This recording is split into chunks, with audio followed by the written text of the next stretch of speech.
You don't argue with rude people. You delete them. Not from your life, from the power position. Because the second you react, you lose. But there's a 7-word sentence that shuts them down instantly, and once you hear it, you'll never argue again. Most people talk back.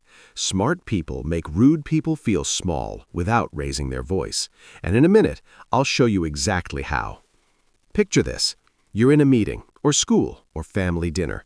Someone smirks and says, "Wow, that's actually what you're wearing?" Everyone laughs. Your brain freezes. Your heart spikes. You want to clap back, but the perfect comeback never comes on time. Here's the truth. Rude people don't attack you for fun. They attack to test dominance. And if you respond emotionally, you confirm they're above you. But if you respond correctly, they instantly feel exposed. Let me tell you about Daniel. Daniel worked at a tech startup. Smart guy, quiet, focused. But there was one problem. Mark. Mark was loud, confident, the alpha of the office. Every meeting he'd interrupt Daniel. "Bro, that makes no sense," or "You clearly don't understand the market." People chuckled. Daniel shrank, until one day he didn't. Mark cut him off again. "This is why you're not in charge." Silence. All eyes on Daniel.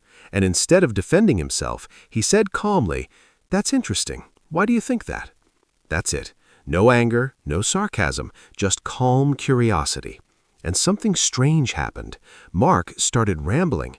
"Well, you just, it's obvious." He couldn't explain it, because rude comments are usually empty dominance moves, not logic. And when you ask them to explain, you force their brain into defense mode. This is called the spotlight flip. Instead of you being judged, you make them justify themselves. But this is only level 1, because sometimes they double down, and that's where most people lose again. Here's what rude people hate more than being challenged: being ignored emotionally. Most insults are fishing hooks. They throw the bait, waiting for your reaction. Anger, embarrassment, defensiveness. Emotion equals validation. So Daniel upgraded his strategy. Next meeting, Mark tried again. Try not to mess this one up too. This time, Daniel didn't ask a question. He looked at him, then said, "Are you okay?" Silence. Not aggressive, not sarcastic, concerned. The room shifted, because now the insult didn't look powerful, it looked insecure. That's the dark psychology part most people don't understand. Rude behavior often comes from one of 3 places: insecurity, attention hunger, or status anxiety.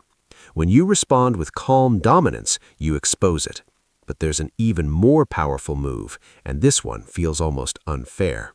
The ultimate shutdown isn't clever. It's controlled detachment. Here's the line.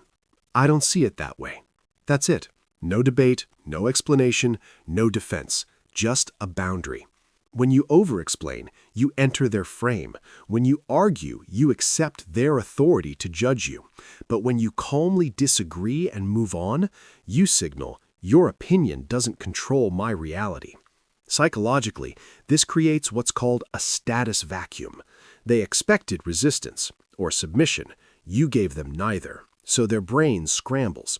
And here's the mini cliffhanger most people never realize. The real power isn't in the words, it's in the pause after. Silence is dominance. Confident people don't rush to fill space. Insecure people do. Daniel started using this consistently. Interruptions stopped. Jokes stopped. The energy shifted, not because he became aggressive, but because he became unreactive. And that's when something unexpected happened. Mark started being nicer. Why? Because bullies, corporate or social, look for easy emotional targets. When you stop being one, they recalibrate. But let me warn you, there's one mistake that will destroy all of this. Stop trying to win. That's ego talking. When you try to win, you escalate. When you escalate, you lose control. And control is everything. Here's the truth no one says out loud.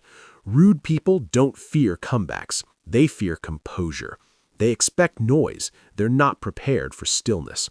So the next time someone says something disrespectful, don't rush, don't defend, don't attack. Choose one.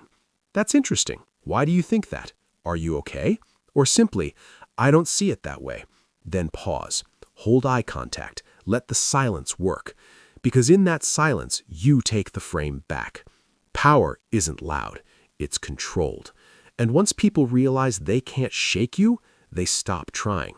The moment you stop reacting emotionally, you become untouchable. And that's when rude people shut themselves down. Before you click away, what topic should I break down next? Drop it in the comments. I might pick yours. If you enjoyed this video, please like my channel, Mr. Shani Psyche, and share your thoughts in the comments about what you liked.